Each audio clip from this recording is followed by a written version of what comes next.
Աստվածաշնչյան հայտնություններ Զոյա Ասլանյան կամ Զոյա Ղարիբյան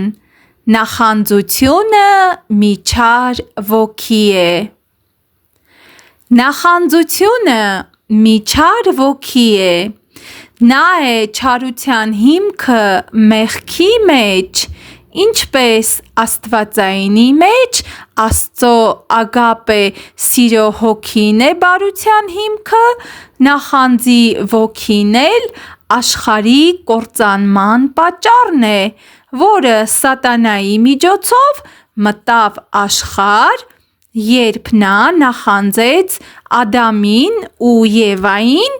որ Աստված նրանց երկիր մոլորակին տեր ու իշխան դարձրեց: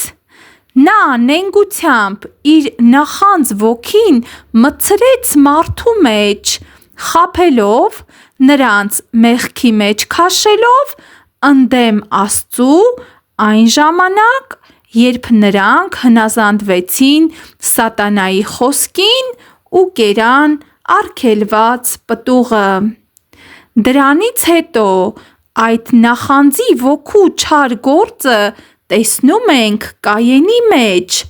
որը նախանձի ոգով լցված սպանեց իր եղբորը: Եթե մի մարդ նախանձ է, ուրեմն բռնված է նախանձի ոգով, այսինքն իր մեջ կա նախանձի ոգի: Նման մարդկանց մեջ ատելությունն է խոսում, այդ անձը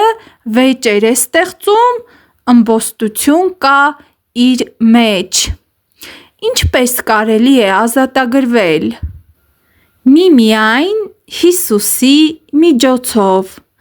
անկեղծ ապաշխարությամբ, որից հետո նախանձի ոգին նրան կթողնի ու նրա փոխարեն Աստծո սիրո հոգին կմտնի այդ մարդու մեջ: Նախանձի ոգին ունի տարբեր թաքնված մոտեցումներ: Երբեմն նա կարող է ճակերտավոր շատ բարի,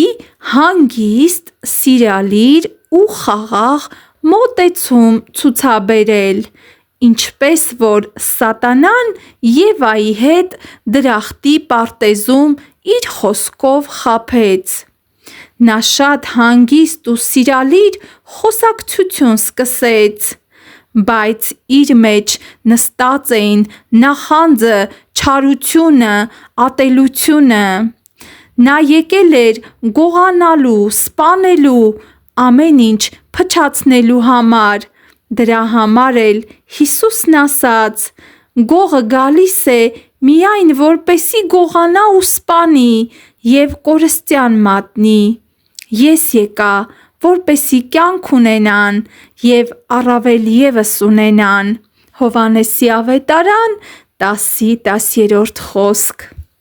Դրա համար էլ երբեմն նախանձի ոգով բռնված մարդուն դժվար է ճանաչել: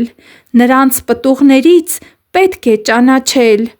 Երբեք չար ծառը բարի պտուղ չի տալիս: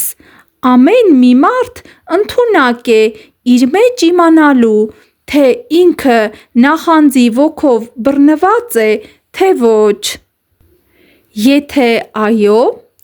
ապա կարող է Հիսուսի անունով հրամայել, որ այդ ոգին իրեն ու իր մարմինը թողնի և հեռանա: Եվ Հայր Աստծուն, Հիսուս Քրիստոսին և Սուրբ Հոգուն ընդունի իր մեջ դրա փոխարեն: Եվ կլցվի բարությամբ, սիրով ու խաղաղությամբ: Աստված օգնական մեզ բոլորիս: Ամեն: